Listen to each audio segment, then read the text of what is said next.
नमस्कार बच्चों, कैसे हो? आपके लॉकडाउन की छुट्टियां कैसे व्यतीत हो रही है? आपको जो स्कूल की तरफ से जो गृह कार्य दिया जा रहा है वो आशा करती हूँ आप उसका निरंतर अभ्यास कर रहे हो। आज आपको मैं आपकी हिंदी की पाठ्य पुस्तक व्याकरण वृक्ष, जिसको आप लोग बोलते हो ना छोटी किताब, व्याकरण वृक्ष शुरू करने जा रही हूँ कक्षा तृतीय के लिए, जिसमें कक्षा तृतीय की व्याकरण वृक्ष का पहला चैप्टर है भाषा और लिपि। पहले अध्याय का नाम है भाषा और लिपि। सबसे पहले बात तो यही आती है कि भाषा क्या होती है। सबसे पहली बात यह है भाषा क्या होती है, जिसको इंग्लिश में हम बोलते हैं लैंग्वेज। क्या बोलते हैं? लैंग्वेज। वो क्या होती है?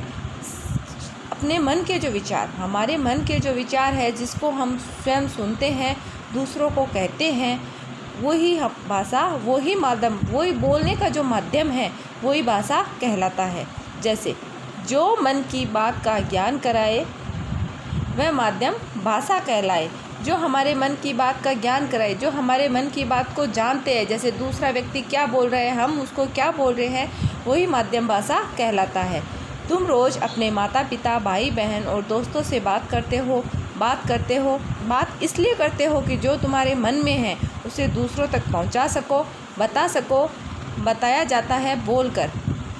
मन की बात बताने का एक और तरीका यह भी है कि तुम कभी कभी लिखकर अपने मन की बात बता सकते हो। बोलकर और लिखकर भाषा द्वारा ही बताया जाता है। हमारे मन की जो बात है वो हमारे मन के जो विचार है, किसी को कहना, किसी के विचार सुनना, वो भाषा कहलाता है। अब भाषा, वो अपने विचार कैसे कह सकते हैं? या तो हम बोलकर कह सकते हैं किसी को, और या हम लिखकर कह सकते हैं। भाषा वह साधन है जिसके द्वारा हम अपने भावों या विचारों को दूसरों के सामने प्रकट करते हैं तथा दूसरों के भावों और विचारों को समझते हैं। वही बात हो गई सेम। छोटे रूप में हम ये भी कह सकते हैं, हमारे मन के जो विचार है दूसरों के सामने प्रकट करना या दूसरे के विचारों को जानना ही भाषा कहलाता है। अब आते हैं भाषा के रूप। भाषा के कितने रूप होते हैं? दिए गए चित्रों को ध्यान से देखो और उनके नीचे लिखे गए वाक्यों को पढ़ो और समझो। ये जो चित्र है इसमें देखो, ये जो नानी है बच्चों को कहानी सुना रही है। सुनैना संगीत सुना रही है। सुनैना गीत सुना रही है। ये लड़की गाना गा रही है, नानी कहानी सुना रही है। ये दूसरों को कह रही है। तो ये भाषा का कौन सा रूप हो गया? मौखिक रूप। ये मुंह से बोल रही है, बोलने वाला रूप होता है मौखिक रूप।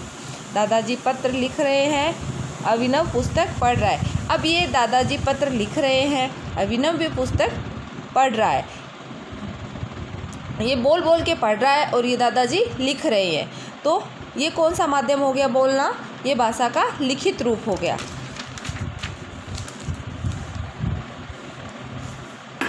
भावों और विचारों को दो प्रकार से प्रकट किया जाता है। पहला है बोलकर, दूसरा है लिखकर। हमारे मन के जो विचार है उनको हम दो तरीके से प्रकट कर सकते हैं, एक तो बोलकर और दूसरा लिखकर। भाषा के प्रकार। अब आते हैं भाषा के प्रकार पे। भाषा दो ही प्रकार की होती है। हाँ, कभी कभी इशारों से हम अपनी बात कह देते हैं या दूसरों के इशारों को समझ लेते हैं, लेकिन ये भाषा नहीं, संकेत मात्र होता है। भाषा तो दो ही प्रकार की होती है। पहली होती है मौखिक और दूसरी होती है लिखित। मौखिक भाषा हम किसी को बोलकर कहते हैं, लिखित भाषा होती है जो हम लिख कर कहते हैं। और एक भाषा का तीसरा रूप होता है सांकेतिक भाषा, जिसको हम संकेत के द्वारा समझाते हैं। वो भाषा का स्थायी रूप नहीं होता है। वो इशारों के द्वारा जिस किसी को बात समझाई जाती है वो भाषा का सांकेतिक रूप होता है। अब आता है मौखिक भाषा किसे कहते हैं? जब हम अपने मन की बात को मुख से बोलकर प्रकट करते हैं, जब मुंह से हम कुछ बोलकर कहते हैं तो भाषा का मौखिक रूप होता है। दूसरा आता है लिखित भाषा। जब हम अपने मन की बातों को लिखकर प्रकट करते हैं, जब हम अपने मन के विचार जो लिखकर प्रकट करते हैं, वो लिखित भाषा होती है। अन्य भाषाएं, हमारे विश्व में अनेक भाषाएं प्रचलित है। हमारे देश में हिंदी का प्रयोग सर्वाधिक सबसे अधिक प्रयोग होता है। हमारे भारत देश में अनेक भाषाएं प्रचलित है। हमारे देश में सबसे ज़्यादा कौन सी भाषा बोली जाती है? हिंदी। कौन सी भाषा बोली जाती है? हिंदी। हिंदी हमारे देश की राजभाषा है। हिंदी हमारे देश की क्या है? राजभाषा। हिंदी के अतिरिक्त हमारे देश में अलग अलग राज्यों में विभिन्न भाषाएं बोली जाती है। आपने अपनी कक्षा में बहुत से ऐसे बच्चों को देखा होगा जो अलग अलग राज्यों से आए हैं। जैसे कोई पंजाब से, कोई बंगाल से, कोई महाराष्ट्र से, तो कोई गुजरात से। सबकी अपनी अपनी भाषा है, पर हमारे भारत में अधिकांश देशों में सबसे ज़्यादा प्रयोग हिंदी भाषा का ही प्रयोग होता है। इसी प्रकार विदेशों में भी विभिन्न भाषाएं बोली जाती है, जैसे रूसी, जर्मन, अंग्रेजी, फ्रेंच आदि। अब आते हैं हम लिपि किसे कहते हैं? भाषा को लिखने के लिए जिन चिन्हों का उपयोग किया जाता है उन्हें लिपि कहते हैं।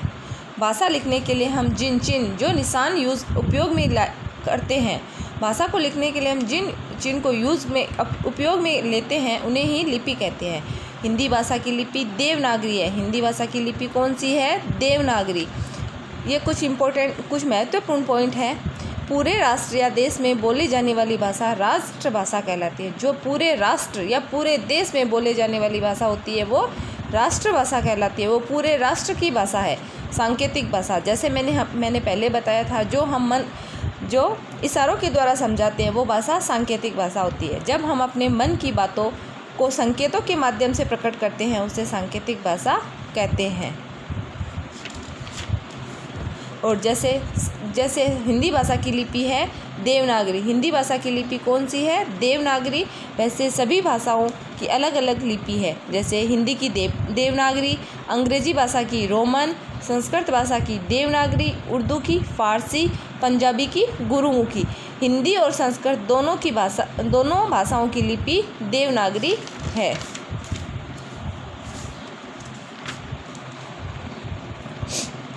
अब आपको समझ आ गया होगा बच्चों कि भाषा किसे कहते हैं। हमारे मन के जो विचार जो हम प्रकट करते हैं, दूसरों के विचार समझने का जो प्रयास करते हैं वो ही भाषा है। भाषा दो प्रकार की होती है, मौखिक और लिखित। धन्यवाद।